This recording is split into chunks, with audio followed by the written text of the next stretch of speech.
আমি যদি অসুস্থ হই, আমার প্রত্যেক অসুস্থতার কারণে আমার পাপ মোচন হয়। সুবহানাল্লাহ বলেন। জ্বর হইছে, এই জ্বরের কারণে আল্লাহ আপনার গুনাহ মাফ করে দিবেন। আপনি ব্যথা পেয়েছেন, অসুস্থ হয়েছেন, আল্লাহ তাআলা গুনাহ মাফ করে দিবেন। তাহলে হতাশার কোনো সুযোগ আছে বলেন? মুমিন জীবনে হতাশার কোনো সুযোগ নেই।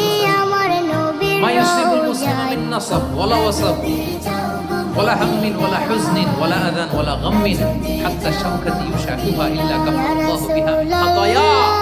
মুমিন জীবনে যত ব্যথা, কষ্ট, দুঃখ, এমনকি ফল পাড়তে যে গাছের কাটার খোঁচা যদি খান, রাসূল সাল্লাল্লাহু আলাইহি ওয়াসাল্লাম বলেন ওই খোঁচার ব্যথার কারণে আল্লাহ তোমার গুনাহ মাফ করে দেন।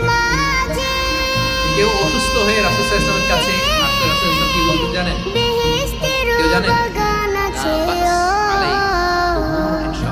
সেই বাগানে শুয়ে আছেন, সেই বাগানে শুয়ে আছেন প্যারা নবী মুস্তাফা।